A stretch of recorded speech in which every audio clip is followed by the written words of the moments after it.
स्वागत है आपका एक बार फिर से। दिलचस्प है आज का चुनाव कई मायनों में। उत्तर प्रदेश की ही अगर हम बात कर लें, जो 10 सीटों की बात कर लें, तो बेहद दिलचस्प है। दिलचस्प क्यों है?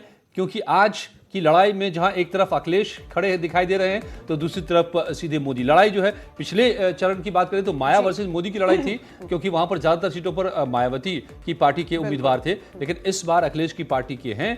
पिछली बार 3 सीटें इन 10 में से जीती थी समाजवादी पार्टी ने, हालांकि तीनों परिवार की सीटें थी। तो क्या इस बार परिवार से आगे, गठबंधन की भी परीक्षा है यहां पर, परिवार से आगे बढ़ पाएगा गठबंधन, ये भी तय होना होगा, या फिर बीजेपी से लगाने में कामयाब हो जाएगी इन सीटों पर भी, ये भी देखना होगा। परिवार में कौन सा गुट प्रभावी है? फिरोजाबाद सीट की बात करें अजय, ये भी बहुत एक ही सीट है, लेकिन वो एक सीट अपने आप में काफी कुछ कहेगी। तो हर एक सीट आप देखिए इस तीसरे चरण में, हर एक सीट का यहाँ पर कोई ना कोई चेहरा ऐसा है अपने आप में जो जिसकी हार और जीत बहुत ज्यादा, सीट जीतने से ज्यादा कई मायने रखती है। रामपुर की बात करें तो वहां हमने देख लिया है आजम खान जयाप्रदा आमने सामने, और बयानों का जो दौर चला उस पर नोटिस तक जारी हो गए। फिरोजाबाद की हमने बात, आज भी सिलसिला जारी है, चुनाव के दिन भी दोनों के बीच में बिल्कुल वोट डालने के बाद भी यहाँ लगातार आरोप लग रहे हैं। तो बहरहाल मेहमान हमारे साथ लगातार जुड़े हुए हैं, तो उनसे हम चर्चा कर लेंगे। कांग्रेस से, बीजेपी से और समाजवादी पार्टी से मेहमान हमारे साथ एक दिलचस्प सवाल जो आ रहा है प्रीति, अखिलेश यादव जब पहुंचे हैं वोट डालने तो काफी गुस्से में थे वो। उन्होंने बहुत सारी बातें कही हैं, बीजेपी के खिलाफ सीधे सीधे निशाने पर लिया है। और राकेश त्रिपाठी जी, इसका जवाब मैं आपसे लेना चाहूंगा। एक जो उन्होंने बीजेपी, भारतीय जनता पार्टी को कहा है कि भयंकर जुमलेबाज पार्टी है ये, नौकरियां चुरा ली और केवल झूठ के दम पर राजनीति कर रहे हैं। अब इतने गुस्से, इतना क्यों गुस्सा दिया भाई आपने अखिलेश जी को? देखिए, गोरख पांडे जी की एक बहुत प्रसिद्ध कविता रही है, समाजवाद आई बाबू बबुआ धीरे धीरे आई, हाथी से आई घोड़ा से आई। तो आज जब सैफई समाजवाद पहुंचा है तो वो आज चार्टेड प्लेन से गया है। चार्टेड प्लेन में परिवार के सारे लोग बैठ करके वोट डालने गए हैं। ये समाजवाद की परिभाषा है। बेहतर है वो पहले अपनी पार्टी की परिभाषा ठीक करे कि किस तरह से पूरे समाजवाद को परिवारवाद में बदला, परिवारवाद पूंजीवाद की भेंट चढ़ गया, और कैसे पावर, पैसा, पूंजी, इस सबके इर्द गिर्द ही सारा समाजवाद समाप्त हो गया है। तो समाजवादी पार्टी अपनी संभाले, बहुजन समाज पार्टी के साथ। डॉक्टर अजीज खान, इसका जवाब तो दीजिए। ये तो बड़ी अच्छी लाइन खींच दी इन्होंने राकेश त्रिपाठी जी ने, कि हाथी घोड़े पर आने वाला समाजवाद अब चार्टेड प्लेन से आ रहा है और समाजवाद पूंजीवाद में बदल गया है। देखिए अजय जी, वो आदमी क्या कहेगा कि जो 10 लाख का सूट पर डे पहनता एक दिन में, वो आदमी क्या कहेगा जिसकी सूट जो नीलाम होती है वो 10 करोड़ रुपए में हो रही है। एक चाय वाली, आप तो समाजवादी हैं, आप तो समाजवादी। अरे भाई आप समझिए, फिर आप अलग कैसे हुए? नहीं, हम हैं समाजवादी, थे, हैं, सब रहेगा। हकीकत ये है कि वो शख्स नहीं कह सकता है कि जो 10 लाख का सूट बदलता हो, जिसका तो साइकिल से चार्टेड प्लेन में कब पहुंच गया समाजवाद? दूसरी बात में थोड़ा सा जो आप चाहते हैं देश का विकास ना हो, सब साइकिल पे ही चले, सब पैदल चले। अजय जी, मैं ये बताना परिवार के विकास की बात कह रहे हैं राकेश जी। तो 2-3 बातें उन्होंने कहा कि परिवार, समाजवाद परिवारवाद में, परिवारवाद पूंजीवाद का विकसित हुआ है। मैं अजय जी थोड़ा बताऊं परिवार कैसे इनका विकसित हुआ है, आप अंदाजा लगा लें। आज के हालात ये परिवारवाद पे कुठाराघात करते थे, बीजेपी बिल्कुल डंडा लिए खड़ी रहती थी। आज हालात ये हैं कि ये कुछ परिवारवाद से खुद गिर गए हैं। 40 टिकट इन्होंने जो दिया है वो अपने बेटी बेटियों को दिया है, नेताओं के। ये हकीकत है। अब सवाल इस बात का है कि वो क्या कहेगा आदमी परिवारवाद की बात कौन करेगा? आप बची खुची टिकट देते हैं परिवार के बाहर, भयंकर जुमले। इन्होंने भी आपसे कुछ सीखा, कुछ परिवार वालों को भी दे दिया इन्होंने। तो दे मैं तो सिर्फ बता रहा हूं। सीखा नहीं, इन्होंने सेंचुरी मार दिया। सीखा कम, इन्होंने 40 को दे दिया। हकीकत ये कि अच्छा, ये बताइए अखिलेश जी इतने गुस्से में क्यों थे भाई? चार्टेड प्लेन से वोट डालने जाते हैं लखनऊ से सफाई, और इस राजनीति के बदौलत, इस समाजवाद के बदौलत, और आप कहते हैं कि ये जुमलेबाज पार्टी है। इतने गुस्से में क्यों है अखिलेश जी? अब और क्या चाहिए? नहीं, एक सवाल और जोड़ दूं, एक सवाल और जोड़ दूं। एक बात और बहुत रोचक कही उन्होंने आज उन्होंने कहा है कि भाजपा ने जानबूझकर इस चुनाव को गर्मी में कराया ताकि मतदाताओं को समस्या हो। यानी अपने रैली में स्टेज पर एसी लगाने वाले अखिलेश यादव जी आज गर्मी से भी परेशान हैं। देखिए चलिए, पिछली बार भी यही सीजन था, है लगातार वही प्रधानमंत्री मोदी 7,000 करोड़ रुपए अपने प्रचार प्रसार पर खर्च करते हैं। जो 7,000 करोड़ रुपए 80 देशों का दौरा किया, और मतलब कंपटीशन है, कुछ नहीं, सिर्फ भाई ये कितना कर दे तो हम कितना करें। करता हूं हैं? सर नहीं, कंपटीशन नहीं है, हम तो समाजवादी जो- लोग हैं। आप हम तो आपके पहले शब्दों में ही कहें तो कह जुमलेबाज और सकते हैं, समाजवाद के बीच डॉक्टर जी, कंपटीशन है। ठीक है। हमारे अंदर कोई घमंड नहीं है, हमारे अंदर कोई घमंड नहीं है। हम काजू की रोटी नहीं खाते हैं सर, अजय भाई समझिए मेरी बात, काजू की रोटी और मशरूम की सब्जी नहीं खाते, और वो जो विदेश से मंगवाया जाता हो। आप मेरी चलिए बात मुझे ठीक है मौका दें। डॉक्टर अजीज, सर, जब मैं कह रहा था, समाजवाद विकसित जो होते होते आदरणीय चार्टेड राष्ट्रीय प्लेन अध्यक्ष जी तक ने जो पहुंच बात गया कही, है यहाँ पर, तो सही है, प्रधानमंत्री भी लाखों का सूट पहन ले, क्या बुराई है उसमें। खैर, यहाँ पर प्रदीप सिंह जी आपसे हम जानना चाहेंगे, क्योंकि ये हम लगातार बुराई देख रहे नहीं है। हैं कि हाँ ठीक है, ठीक है प्रदीप सिंह जी, क्योंकि अगर हम इस चुनाव को देखें, 10 सीटों पर हम गौर करें तो मुद्दे कहीं सुनाई नहीं दिए, बयानबाजी हुई और बहुत सारे ऐसे शब्दों का इस्तेमाल हुआ जो नहीं होना चाहिए था। खासतौर पर रामपुर की हम बात करें, आजम खान ने कहा, उसके बाद उनके बेटे भी आ गए, वो भी बयान देने लगे, और आज भी हम देख रहे हैं मुद्दों की बात कोई नहीं कर रहा है, केवल और केवल हमले यहां पर हो रहे हैं। अब इसमें जरा सा जोड़ दूं मैं, मुद्दों की बात हमले की लगातार वजह वही हो सकता है उल्टा कि पड़ रहा है हमला। आज राफेल के मामले में राफेल को लेकर के लगातार हमला करते रहे, आज बिल्कुल। अब माफी मांगने के बावजूद नोटिस आ गया है अब राहुल जी को, तो क्या ये इस तरह के हमले उल्टे पड़ रहे हैं क्या अब?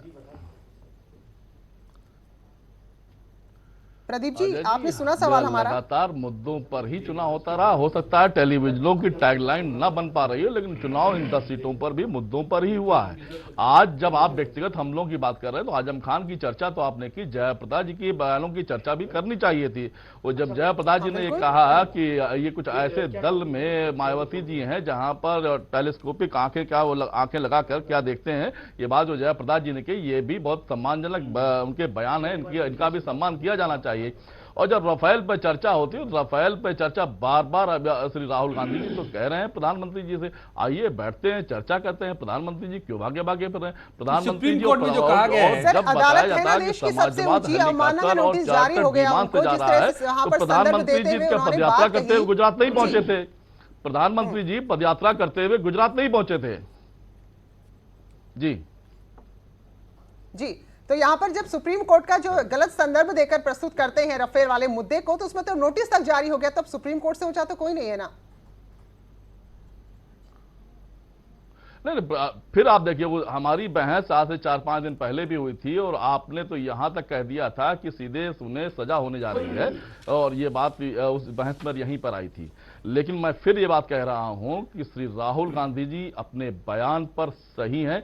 एक बयान जिस पर उन्होंने खेद व्यक्त किया है, वो बयान बार बार ये है कि उन्होंने जब ये बयान देते हुए ये बात की कि हाँ सुप्रीम कोर्ट ने भी माना, ये लफ्ज जो श्री राहुल गांधी जी का वो गलत। बाकी जो नहीं, तो यही तो सबसे बड़ा फर्क है। माननीय उच्चतम प्रदीप जी, आप मानेंगे कि सुप्रीम कोर्ट ने फैक्ट माना से कि नहीं सहमत- माना, नहीं, फैक्ट इससे से तय सहमत होता है कि आप जो कह रहे हैं वो सही है या गलत है, यही तो सारा कैच है। अजय जी, और देखिए, इसका नहीं, मतलब नहीं, अजय जी, सुप्रीम कोर्ट का देखिए, इस्तेमाल तक कर स्पष्ट डालते है हैं। कि रिव्यू मैं पिटीशन में वरिष्ठ पत्रकार भी है, उनसे ले लूं, एक फैक्ट को ब्रेक का माना वक्त हो जाएगा, और नहीं तो रिव्यू अलाउ ही है, और डॉक्टर, इस पर ठीक है। माननीय उच्चतम न्यायालय हमको सुनने प्रदीप, को तैयार है। इसका मतलब है कि फैक्ट ठीक है, गलत ठीक नहीं है है। प्रदीप सिंह जी, इसका ब्रेक का मतलब है वक्त हो रहा है, फैक्ट ब्रेक का गलत वक्त हो रहा है, नहीं वरिष्ठ और श्री पत्रकार राहुल हमारे गांधी साथ है। अगर प्रेमकांत तिवारी क्या जी, वाकई में मुद्दे सुनाई दिए क्या इस बार? चोर है, ठीक है, तो अरे वो प्रदीप सही सिंह कह जी, रहे हैं, आपने और आज भी वो सही कह रहे हैं। बयानबाजी तो हुई, लेकिन मैं हैरान भी रही जब जयाप्रदा को लेकर आजम खान ने टिप्पणी की। प्रियंका गांधी जो यहाँ पर यूपी के चुनाव में पूरे दौरे कर रही थी, उनकी तरफ से एक भी रिएक्शन नहीं आया। और ठीक है? डिम्पल ने हाँ, डिफेंड जी, कर लिया। हाँ, बिल्कुल ये डिफेंड भी कर लिया। थोड़ी तो सी हैरान आप की क्या बात बात कर रहे हैं यहाँ पर? इतना शर्मनाक बयान दिया था, ठीक है, लेकिन कोई बयान आया क्या प्रियंका गांधी की तरफ से?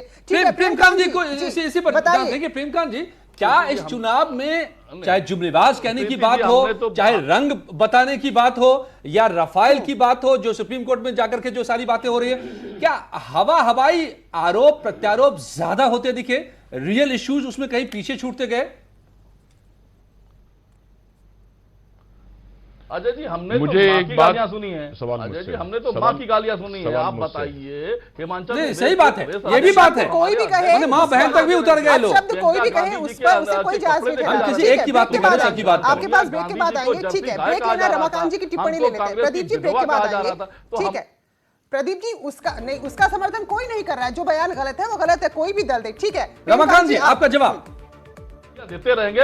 हम इनसे राजनीतिक संवाद आपने- बना प्रदीप जी, रहे ब्रेक के बाद आएंगे जो कहा आपके कि पास। हवा- वरिष्ठ हवाई- पत्रकार हमारे साथ है, थोड़ी उनकी तटस्थ राय भी सुन लें। ठीक है जी।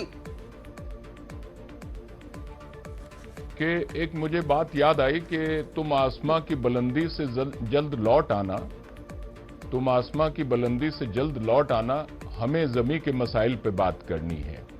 तो बात तो सीधी सी है कि हवा हवाई बहुत सारी बातें की जा रही हैं। अब राहुल गांधी ने अपने आरोप को पुष्ट करने के लिए अगर सुप्रीम कोर्ट तक को घसीट लिया और सुप्रीम कोर्ट ने उनको इस बात पर फटकार लगाई और इस बात पर जो है उनको नोटिस दी, तो उन्होंने माफी मांगी। कुल मिलाकर के हमारे प्रदीप भाई जो कह रहे हैं कि सही माना है तभी जाकर के वो उसको स्वीकार किया है। देखिए, सही मानना उसका मतलब नहीं है। अगर स्वीकार किया है तो ये मतलब विचारणीय है मुद्दा, तभी उसको स्वीकार किया है। ये खुद वकील हैं और ये हमसे भी बेहतर जानते हैं कानून को, तो इस लिहाज से उसको ऐसा नहीं माना जा सकता कि उन्होंने सही माना है। सही मानने जैसी बात नहीं है। अब कुल मिलाकर के एक बात यह है कि इस समय गुस्सा फूटना या गुस्सा कुछ भी बयान देना, एक्चुअली ये होता क्या है कि ये मीडिया के लिए बयान नहीं दिए जाते हैं, ये बयान दिए जाते हैं ध्रुवीकरण करने के लिए। चाहे वो भारतीय भयंकर जुमलेबाज पार्टी के बारे में बात की जा रही हो या अली बजरंग बली की बात की जा रही हो या कैसे भी बयान दिए जा रहे हो या अली बजरंग बली अनारकली की बात की जा रही हो, ये वोटर्स को रिझाने का एक मुख्य उद्देश्य होता है।